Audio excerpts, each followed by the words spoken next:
Graça e paz a todos. Você já ouviu falar sobre o arrebatamento da igreja? Alguns textos bíblicos que nos relacionam a alguma coisa do tipo? Pois bem, você já ouviu falar de tribulação e grande tribulação? A gente está falando sobre céu, sobre Deus. Você tem certeza da sua salvação? Se Jesus voltasse hoje, para onde você iria, tá? Uma pergunta aí. Então, nós estamos com um vídeo aqui com Rodrigo Silva, tá? Um grande arqueólogo, pastor, teólogo, muito inteligente, né? Consideravelmente. Ele teve no podcast Inteligência e nós vamos falar sobre o assunto e eu vou colocar o meu posicionamento também e você vai entender se você é pré-tribulacionista, se você é pós, se você é dispensacionalista. E ó, vídeo muito interessante. Então, curte, comenta, compartilha, deixa o seu joinha aí para que possamos continuar o nosso trabalho. Então, vamos para o vídeo.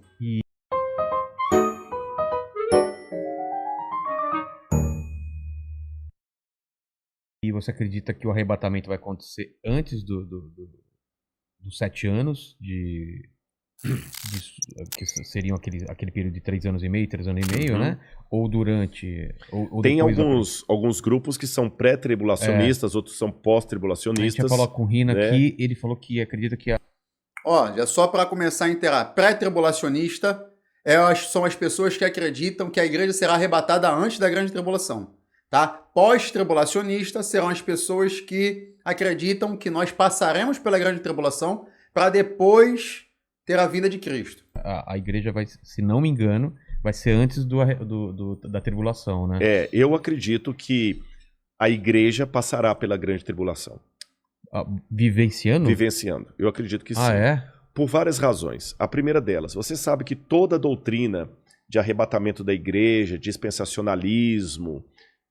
Arrebatamento, pro pessoal que não tá acostumado, como você explicaria? Tá, eu vou resumir o que é o arrebatamento. Tá. Vocês já ouviram falar, pessoal, aqui num filme chamado Deixados para Trás, de Tim LaHaye? Eu vi, mas... Left Behind. Muito né? bom filme, por Talvez sinal, o tá? pessoal... Ainda vão criar uma tecnologia que a gente fala assim, eu ouvi, a gente vai ouvir, né? Já ouvi aqui. O pessoal... Esse filme mostra mais ou menos essa ideia. A ideia do arrebatamento é que o anticristo será um líder mundial, carismático, e quando ele começar a dominar a Terra, um pouco antes dele exercer sua hegemonia, a igreja vai começar a desaparecer. Pessoas sumindo. O avião vai ficar desgovernado, aqui, vai cair. Aqui, o mandíbula desapareceu lá. Samba, então vai ficar só a roupa lá e tudo e tal. Aqueles que estudam a profecia vão entender que ali foi a igreja que foi arrebatada. E quem ficar para trás é que não estava suficientemente espiritual para ser levantado. Aí vão começar 7 anos de sofrimento na terra em que o anticristo vai dominar. E ele vai perseguir aqueles que não estavam tão bem preparados. Muitos judeus nessa época vão se converter. E depois desses 7 anos é que Cristo vem com poder e grande glória com aqueles que foram arrebatados para estabelecer o reino dele de 1000 anos. O milênio. Mas a igreja mesmo não estará nessa tribulação de 7 anos, será tirada antes. Isso é o que diz a doutrina chamada doutrina do arrebatamento secreto ou dispensacionalismo. Rodrigo... Então vamos lá. Isso aí que ele explicou é o que o dispensacionalismo, tá? E a doutrina do arrebatamento secreto aplica. Eu, particularmente, não acredito nessa forma. E o meu posicionamento, eu sou um pós-tribulacionista. Tá? Eu acredito que a gente vai viver tudo isso. Eu não sou dispensacionalista nem pré-tribulacionista, tá? Eu sou pós. Então, não acredito nessa possibilidade que ele disse agora não, tá? Eu não acredito nessa possibilidade não. Particularmente, eu não sou adepto a essa visão de fim de mundo. Por quais razões? Vou tentar resumir aqui para não ser muito prolixo, que o nosso horário até já está bem avançado. E daqui a pouco eu tenho que pegar a estrada para ir... Caramba! Mas nós já vamos terminando aqui. Essa doutrina do dispensacionalismo, ela só passou a existir, sabe por quê? Houve um padre que dominicano, Francisco Rivera. Esse padre Francisco Rivera, ele via que os protestantes entendiam que o anticristo era o domínio católico sobre a cristandade. Então esse padre, para tirar os olhos do papado, ele criou 2 coisas. Criou deu uma ênfase a uma ideia preterista, que o anticristo era Nero, Tá. e que a volta de Jesus será o seguinte, que o anticristo é alguém que vai surgir ateu no futuro e que a igreja não estaria aqui. Tá. Aí, a ideia desse padre passou para um homem chamado Darby. Então, olha bem, só dando uma parte aqui, quando ele fala isso, foi algo criado, como ele falou, por um padre para tirar o foco da Igreja Católica, e ele colocou como se o anticristo fosse Nero, só que, na verdade, a gente tem que entender, se a gente pegar as histórias lá dos pais da Igreja, tá? Você não vai ver eles falando sobre dispensacionalismo, você não vai ver John Wesley falando sobre dispensacionalismo, você não vai ver Calvino falando, entre outros aí, que você não vai ver falando sobre essa questão, tá? Foi algo criado justamente para desvincular essa visão de que seria um poder soberano sobre a questão da Igreja Católica, tá? Um pregador. Isso eu estou falando já no começo do século XX. Darby começou a pregar aquilo, começou a empolgar, começou a dar mais ênfase, sistematizou tudo isso que eu estou falando. Aí veio, depois de Darby, veio Scofield e criou a Bíblia Anotada de Scofield, que se tornou a Bíblia de todos os protestantes. E na Bíblia de Scofield estava essa doutrina que ele aprendeu de Darby. E depois de Scofield, outros pregadores renomados começaram a propagar a ideia do dispensacionalismo, especialmente o Tim LaHaye, que ficou muito famoso. E isso hoje emplacou, especialmente no mundo evangélico, como sendo a visão de fim de mundo. Só que se você olhar atrás da história do cristianismo, o dispensacionalismo, com o arrebatamento da igreja, 7 anos de tribulação, tudo mais, não fazia parte nem dos ensinos de Lutero, nem de Calvino, nem de Zwinglio, nem de John Wesley, dos metodistas, nem dos cátaros, nem dos albingenses, nem nenhum dos que viveram a história do cristianismo. Dos protestantes, nem os cátaros, como eu falei, nem os valdenses, nenhum deles ensinaram isso. Nem a Igreja Católica ensinou isso. Se você for recuando mais, nem os pais da igreja ensinaram isso. Então, se fosse uma doutrina verdadeira, a gente tinha que admitir que é uma doutrina que ficou por 2000 anos. Vigente? Não, nem vigente. Inesquecida. Ignorada. Ignorada. Porque em 2000 anos de cristianismo... Você falando dessa visão que foram os romanos Não, essa visão do anticristo como sendo alguém que vai vir os 7 anos, a igreja arrebatada antes. Essa visão. 2000 anos, essa visão ficou completamente desconhecida do cristianismo. E veio à tona... Não tem nenhum autor cristão que fala dela. Começou com Francisco Rivera, padre, e depois Darby e Hal Lindsey também, que vai vir depois de Hal Lindsey com Tim LaHaye, que vão propagar isso aí. E espalhou no mundo gospel. Mas, biblicamente, eu tenho dificuldade de aceitá-la por algumas razões. Em primeiro lugar, a volta de Jesus na Bíblia é descrita, e quando eu falo eu acredito assim, eu estou falando Lutero, Zwinglio, Calvino, todo esse pessoal aí, né? Ela será com poder e grande glória. Todo olho o verá. Até aqueles que o traspassaram. A Bíblia não... Então, você vai ver que quando ele fala sobre o texto de e que o Senhor virá com poder e grande glória, ele está falando de Mateus capítulo 24, tá? Que vai falar, capítulo 27, vai deixar algumas coisas também, como relâmpago e tal. Então, assim, como seria um arrebatamento secreto se na Bíblia tem indícios sobre isso? Tá? Que algumas pessoas...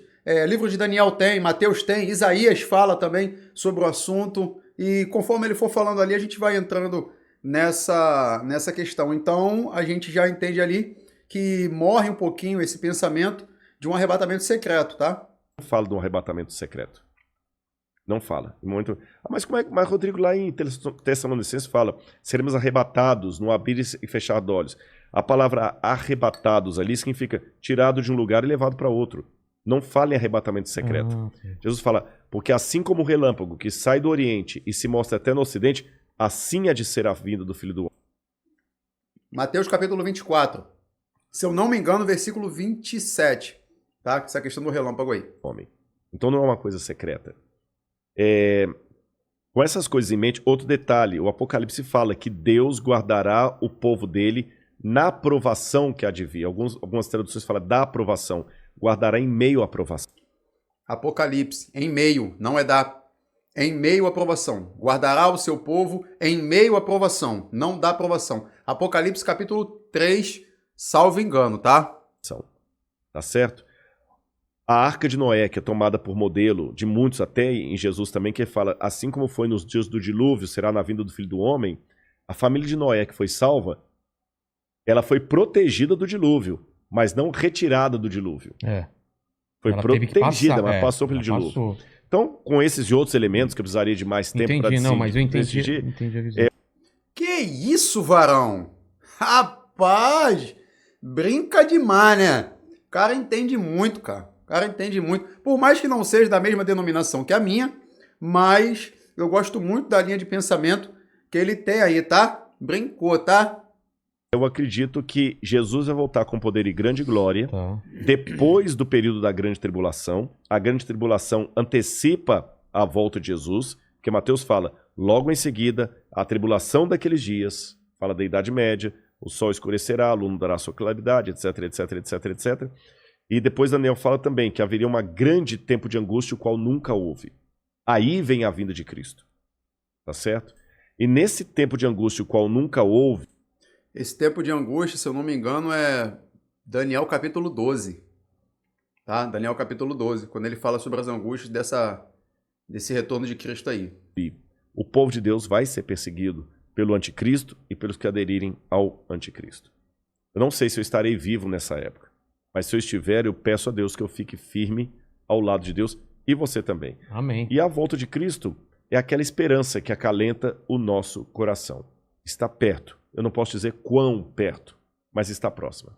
Outra coisa, Isaías capítulo de número 26 vai falar sobre as questões de ter dor de parto, tá? Trazendo também uma ligação a essa questão da grande tribulação, porque você pode ver, como ele vai falar assim, como a mãe que sente as dores de parto e tal, a gestação é o momento que a pessoa está passando por algo, sentindo dores, então a gente vai passar por isso também. Só que você tem que estudar a Bíblia e ver aonde você se encaixa. Se você é pré-tribulacionista, se você é pós-tribulacionista, tá? Não vai somente por aquilo que a gente fala. Ah, o pastor Diego Barbazan falou que ele é pós-tribulacionista, então você também. Não, estude a Bíblia e veja se você se encaixa nessa visão também. Porque as duas visões, elas têm o seu embasamento bíblico e a sua forma de compreensão.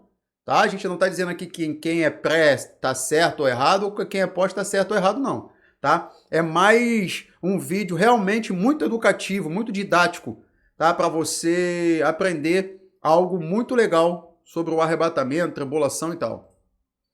Você diz nossa geração. Nossa geração. Caramba. A única coisa que eu digo, para não ficar marcando data, é só uma atenção, e essa aqui é para quem é crente. Às vezes Deus tem profeticamente o tempo de cumprir uma coisa, mas por causa da rebeldia do povo dele, a promessa se estende atrás. Já Vou dar um peguei, exemplo. tá? Quando Peguei. o povo de Israel saiu do Egito, Era pra ficar 40 anos? não era Não. para ficar 40 anos. Ah, entendi. Então, se você tivesse A conversando promessa- comigo na época que as pragas estivessem caindo no Egito e estivesse fazendo esse podcast E aí? lá em Mênfis, e Exatamente. me perguntaram assim, Rodrigo, na sua opinião, a libertação do povo hebreu está próxima? Eu falo assim, olha, pelo que eu estou vendo dos indícios, o rio Nilo se tornando em sangue, os animais morrendo, está muito próxima a libertação do povo de Deus. E de fato estava, tanto é que na Páscoa eles saíram. Só que eles saíram do Egito, mas o Egito não saiu deles. Resultado, ficaram 40 anos Perambolando, morgando no deserto. Então eu te dou a mesma resposta. Olhando o cenário mundial hoje, a nossa libertação está muito perto. Eu espero que nós não precisemos ficar 40 anos vagueando no deserto por causa da nossa falta de fé, da nossa falta de compromisso com as coisas de Deus. Então pegou aí? Gente, olha só, Deus tem um propósito sobre a nossa vida, que a gente não deixe que a nossa rebeldia, apostasia nos alcance, a forma da gente se afastar tanto de Deus, que prolongue essa volta de Cristo aí, tá? Que Jesus Cristo realmente volte, busque a sua igreja, e como a gente vai ver quando fala lá sobre a angústia, de Daniel capítulo 12 e tal, a gente vai ver quando ele fala na verdade. E Daniel capítulo 12 vai dizer assim, ó: e será salvo o povo que achado inscrito no livro, tá? Então, ó, se alinhe com o propósito do céu, tá? Deus abençoe a sua vida.